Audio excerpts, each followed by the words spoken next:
প্রিয় চাকরি প্রত্যাশীরা, আপনাদের অঙ্কে যাদের দ্রুত আনসার করতে হিমশিম খান, তাদের জন্য আজকে রয়েছে দারুণ একটি টোটকা।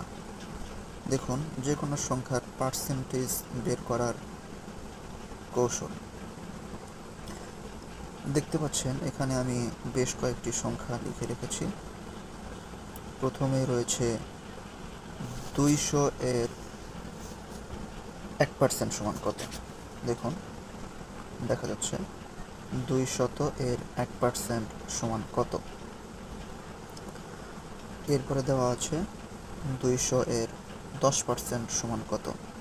এই ধরনের অঙ্ক যখন থাকবে তখন আজকের ভিডিওটি দেখার পরে আপনি সেকেন্ডের মধ্যে অ্যান্সার বের করতে পারবেন। হ্যাঁ, দেখুন এখানে দেওয়া আছে 200 এর 1% সমান কত আমাদের বের করতে হবে। তো এরকম যখন থাকবে তখন আমরা ডান পাশ থেকে 2 ঘর পর দশমিক বসিয়ে দেব। অর্থাৎ আমরা যদি 200 এর 2 ঘর ডান দিক থেকে 2 ঘর পরে এখানে দশমিক বসিয়ে দিই, তাহলে আমাদের ফলাফল বের হলো 2। তাহলে 200 এর 1% সমান 2।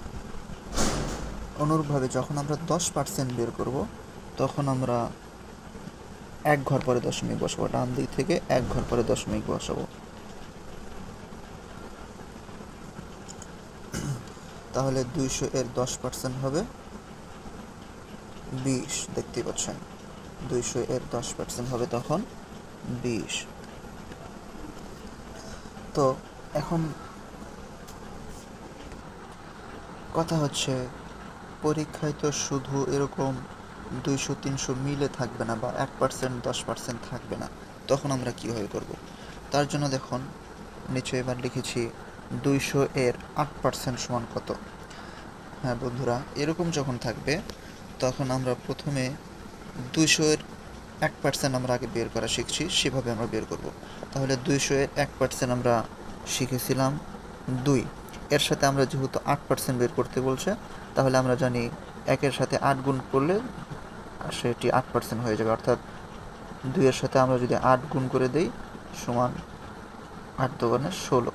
তার মানে 200 এর 8% 16। তো এখন যদি বলা হয় যে 150 এর 10% কত, তাহলে এটি কীভাবে বের করব? আমরা পূর্বেই যেভাবে শিখেছিলাম যে 1 ঘর পর দশমিক দিয়ে দিব।